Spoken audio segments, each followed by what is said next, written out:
Hello guys, my name is Anna and I'm a Ukrainian.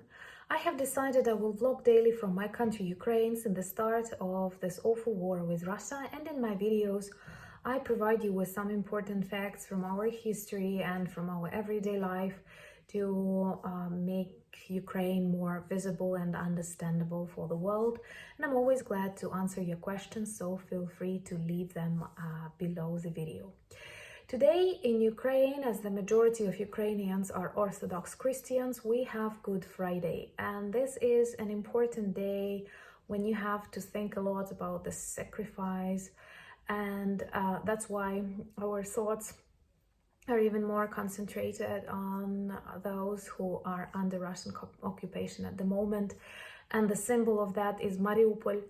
And we all need support of the world to get the heavy armors so that Ukrainian armed forces will be able to approach the city.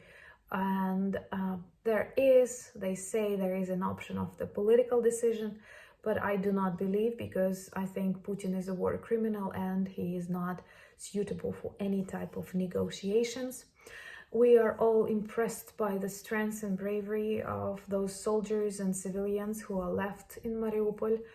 And the sooner we receive heavy armory, the better, because without that, the approach to the city is impossible. But I know that our armed forces, they have a plan, but they need to start this plan earlier. Also, today I want to speak about other examples of genocide that Russians practiced on Ukrainians, because the war we have now is not the first tragedy caused by Russians on the territory of Ukraine. Somehow Ukraine is like, I don't know, a cherry on a cake they cannot imagine their life without. And having so many territories, having so many lands and possibilities to develop their country, they need to come and ruin our country. So today I want to tell you a little bit more about Baturyn tragedy that took place in the early 18th century. I have been to the town of Baturyn and I loved it a lot. My grandma comes from Baturyn and I like it because Baturyn is one of the hetman capitals of Ukraine, located in the northern part of Ukraine in Chernihiv region. And I do like to imagine that maybe I have some hetmans among my relatives, and it was a residence of an extremely popular hero in Ukrainian history and culture, Ivan Mazepa. Ivan Mazepa was a very successful pro-European hetman that managed to change for the better the economic and the cultural state of the Kazakh land. He also had a very interesting political and diplomatic career, and I think he deserves a separate video. But Mazepa is also important because even now he is the greatest enemy in Russia, and the Russian Patriarch condemns him on some important church services. So we have a word like anathema when he is condemned by the Russian Orthodox Church. So now we see that when someone is condemned by the Russian Orthodox criminal church, perhaps this person is worth your attention. So it all happened during the Northern War, when Moscovia Tsardom was fighting against the Swedish king Karl XII. And for a very long period of time, Karl was winning the war. And then Moscovites applied a very typical for them technology in the war, if you can say that. So they did not manage to stop the Swedish king, but they managed to destroy their own land so that the Swedish troops did not have access to food or anything else. And they needed to stop. And they stopped on the territory of the Kazakh state. And at that moment, the Kazakh state was divided under the influence of two empires. The left bank was more under the patronage of the Moscovia Tsardom, and the right bank was under the influence of the Polish-Lithuanian Commonwealth. And it was very typical for many European countries to be under the influence of great empires. And at the same time, it was a tragedy of many of our countries. And I'm sure you can find examples like that in your history. So Mazepa was dreaming to unite both sides of Ukraine into one stronger state. And he was very talented in his diplomacy. And also he felt like that Tsar Peter, who was Piotr I, Peter I, who was fighting against Karl XII, he used Ukraine to take away men, to take away food, and he was trying to like ruin the autonomy that the Kazakh state had. And it was no reason for him to help and, I don't know, to support Peter in this war. And that's why Mazepa decided to unite with the Swedish king. But when Peter the Great learned about that, he decided he will take revenge, because they always treated Ukraine as their belongings. And he ordered one of his, I don't know, how do you call that, advisors, but he was like one of the military commanders perhaps, to destroy Baturyn, which was the capital of the Kazakh state, and Mazepa's residence was there.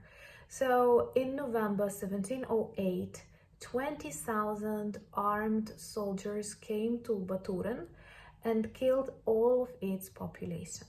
The majority of these people were, of course, women, children, and old men. And I have been in Baturyn, in their museum, and there in the museum they have a very modern and very strong exhibition where they demonstrate the skeletons of Ukrainian women with totally smashed skulls, and children that were hit and killed with swords. And even one of the things that made me feel very emotional was the fabric of one embroidered shirt, and somehow it managed to preserve, and it was burned.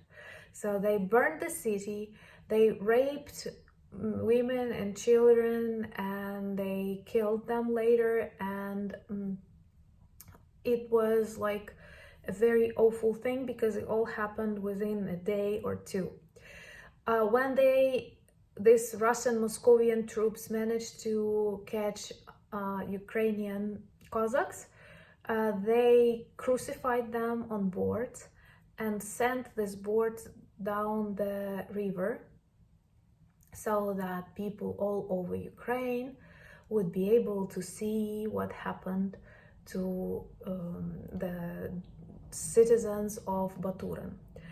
And when Mazepa was just one day late to protect the city. And when he came back, I think this was one of the things that destroyed him as a man who had lots of prospects and a very strong future. He was a strong believer in God. He was a strong protector of Ukrainian culture, and he was devastated by the fact he saw. And there are lots of historical records. You can even Google and you will find Baturyn tragedy in English sources. There are lots of descriptions of how many people were killed, how many people were, close to 15,000, and back in the 18th century, that is a lot. And many of them died of the fires, suffocated. And only at the beginning of the 2000s, archaeological researches were conducted with the help of international organizations. The Canadians and Ukrainians were the first to start, but then other countries joined, and they found proofs of this massacre, something similar to what they did in Bucha a couple of centuries later. But the descriptions in various chronicles and even in newspapers, European newspapers of that time, because in the 18th century there were already newspapers, they described puddles of blood and that the river turned red because of all the blood of innocent, non-military Ukrainians who simply lived in the capital of the Kazakh state. Today, Baturyn is a small town. It did not manage to grow into a new capital, but it is a very beautiful town and it is worth seeing, visiting. They have reconstructed its fortress. There are lots of buildings connected with various important historical figures. And it is a very warm, beautiful part of Ukraine. But this Baturyn tragedy demonstrates that the war between Ukraine and Russia exists for a long period of time.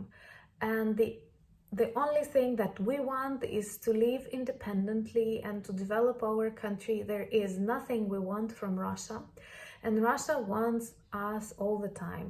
I feel like Russia is impossible without Ukraine, but Ukraine is very much possible without Russia.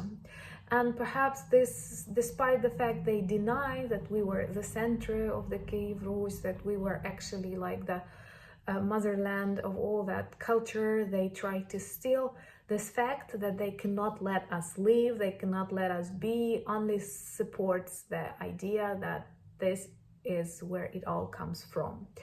And of course, once again, I have to repeat that the war we have today is the continuation of the Russian politics of oppression that existed throughout the centuries. And it is not about NATO. It is not about language. It is about the existence of Ukraine as a country. But we are definitely a free and independent country that has so many interesting things in our history, in our culture, in our national character, and I am sure we will win. We are already winning, but of course there are always victims in every century. There are Ukrainian victims who pay very high price to stay independent and stay strong. But we don't doubt this war and this fight. We have to participate, we have to stay strong. We cannot negotiate because it is just about the existence of us, Ukrainians, as a separate and beautiful culture. Thank you for watching. Please feel free to leave your questions below this video. Subscribe, like, or whatever you want. Slava Ukraini!